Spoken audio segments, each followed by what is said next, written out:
خۆشەویست تەماشاگەران هێژا نوها میوانداری دەکەین قسە دەکەین لەگەڵ بەڕێز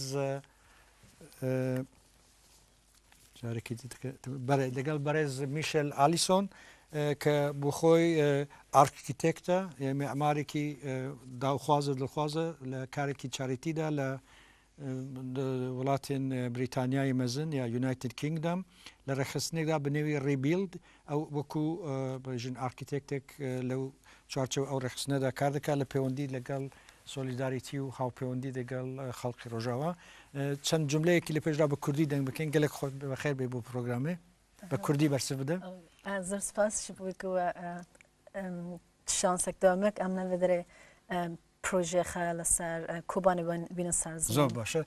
Now we can switch it into English. Now, could you possibly tell me about this project that you just mentioned? What's your project about the Kobani as an architect? Yeah, we are. I'm volunteer as a Rebuild charity that we set up in UK. Rebuild is an organization for the. It's a charity organization. It's a general charity where we help the countries that suffered war and destructions, such as Kobani. Yeah. And that's how we help people, and then we build and we try to help and fundraise for countries. And now we have some projects that we are with Oxfam, that the big charity organization. And some exhibitions, photographic exhibition where... Could you say also introduce Oxfam as well? I mean, because... Oxfam is also a very large charity organization, where they help international... It's an international charity where they fundraise. Yes. It's an established, very old charity, well-known charity. So basically we are setting up like co-work with those big charities because they're well-known. So we can fundraise for Kobani. At the moment we have a school project which I designed. It's an ecological farm school. There's a little farm in Kobani itself. Yeah, for Kobani. Yeah. And then also we have a playground, ecological playground that is designed for Cizre Canton. Yes. And also we have a project ongoing. We are starting a project for a women village. Yeah. That's for women who are widowed, whose husbands or children or sons are killed. So it's going to be like a women village where women can form cooperatives. They can educate and then build women academies and look after children. And, so do you have access to that? Do you can travel freely? I mean, no, we only went to Kobani in 2015 just for a day because we had a big conference in Ahmed. Yeah. So we went there and we have met some women when we asked them what kind of help they need. And also we met the administration who told us, basically they have nothing there. Yeah. No schools, no women administrations, and they need everything. So we have basically, we are working on those projects. And also...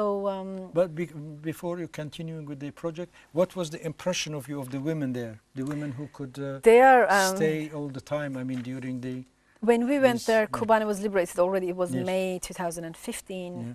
Of course, the city was a total destruction. It was rubble to the ground. And they were very strong and all smiling and much more positive than we can ever imagine. But of course, they were very determined to do something, in Kobani because they really defend Kobani very heroically. And they were like very adamant to see rebuild. And I think we owe it to them that we helped them to rebuild this city where they, before the eye of the international communities, they fight against ISIS. So we asked them what kind of projects they wanted. They said everything, but then first they wanted some emergency help. Yes. Which, I mean, from Europe, not only from UK, but, it's partly help. So they were like hospitals or clinics and schools and also like, like little workshops where they can create like hygienic stuff and things but like this concrete project of Rebuild, could you just elaborate on that, please? The Rebuild is a new, we've been established, it's a new 2 years we've been working on it, but it's been registered as a charity in UK only last week actually. It's very difficult in the United Kingdom to get a status of a charity, but once you get it, then you're a trusted charity. So now our friends, we are all working sort of on this, and also we are trying to help women to create a bakery, a cooperative bakery for women, also in Kobani. So we have fundraised a little bit money. It's not too much, but now because we are now charity and we can have the bank account, and now we will work quite because we are thinking of concerts and we are thinking of fundraising, photographic exhibitions. So are the people from Kurdish community in Great Britain, are they involved in that? They are, somehow? yeah. In what way? They're young Kurdish activists. They're helping with exhibitions. They're putting photos together to create an exhibition where we can fundraise. They did all the registration charities, our lawyers' friends who are volunteering in this. And we are introducing the charities to different charities. I mean, everybody's been working for about 2 years, and a lot of input has been put by mostly Kurdish people, but other friends as well, so they're helping. So I mean, if we go back a little about the general situation for the solidarity with Kobani in Britain. As you know, because there have been people there for some voluntarily they have joined gone there, and even some of them they have lost their lives and things like that. So it may have its impact on the public opinion, I think, in general in Britain. Yes, I think it's fair to say that Kobani became obviously like a defining line for Kurdish liberation, and also for the Kurdish fight against injustice and against the extinction of Kurdish rights and language. So now, for the first time, the people of Britain start to understand who the Kurds really are, other than they've been portrayed differently by the colonial powers, by Turkey themselves. But now they know what Kurds are fighting for and what they're about. Because what's happened in Rojava, they know it is actually what's happening in North Kurdistan, in Rojhelat, and even in South Kurdistan. So it's a new model that's been built, and it's not a model that is a terrorist, or it's not a model that is it's outrageous, but it's a model that is based on grassroots democracy. So even in the most state-sponsored media, you can see the language that is very that is in solidarity with people. And then of course we had martyrs, British martyrs, Costa, and also we had another martyr, and also we have some YPG volunteers coming back to UK, and they've been actually tried in the court, but they've been found, the court is like successful, and then they've been found not guilty just last week. That was good. So that was actually a point that British government are not recognizing them as terrorists. And so it's in that sense there is a public support. There's a great public support, because we are invited to public speeches to talk about the model itself, about the democratic confederalism, stateless nations, and what's been built in Kobani. And I do a lot of speech about actually Kurdish women revolution, and it's quite new to feminist movements and to the international movements. So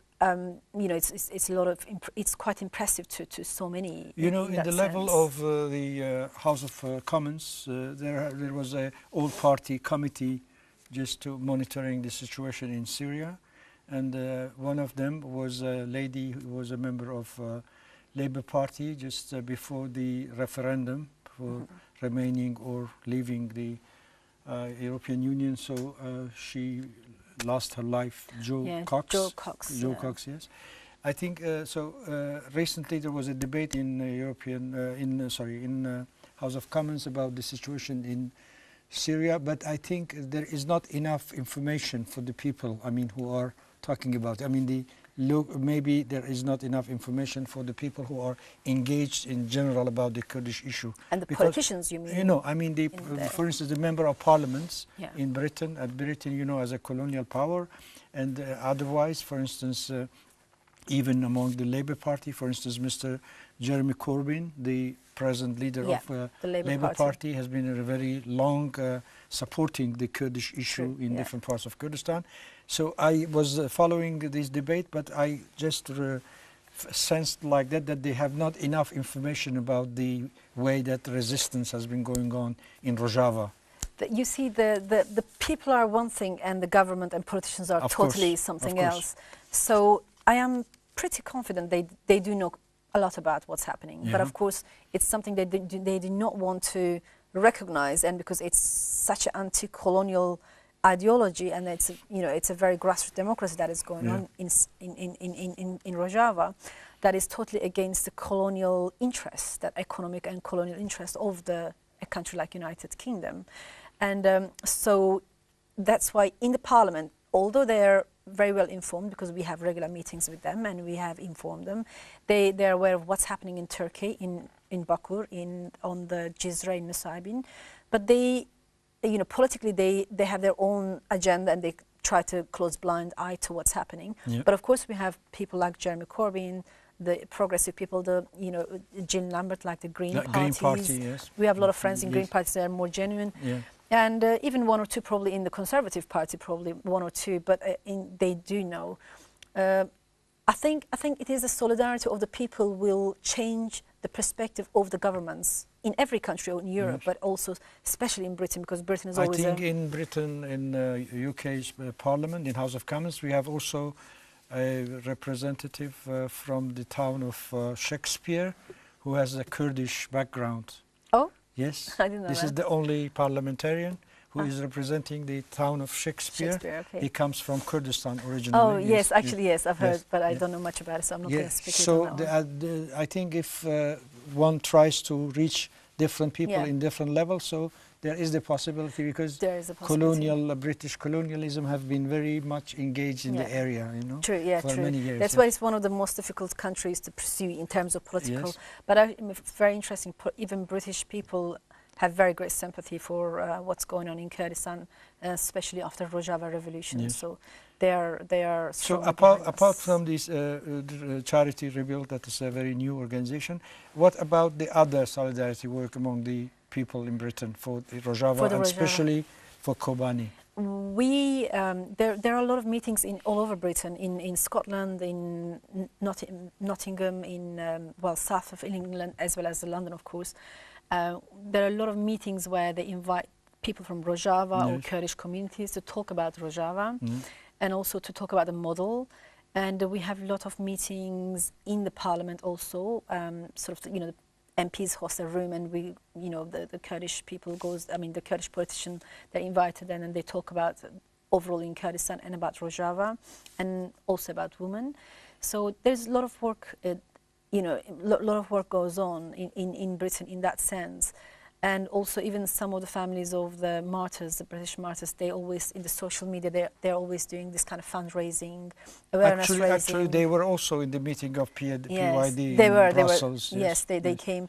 So they spend so much time, and that's very important. Also, some of the people that, you know, the people who went to Kobani and came back, they are continuing their work to talk about Kobani, you know, in the British public, which is effective, of course. I heard a few times because I'm just very interested in the politics in Britain. I followed that even in the debate in House of Commons, that some Scottish members of Parliament, so they are also interested in the Kurdish issue, because there are some similarities between Scotland and Kurdistan.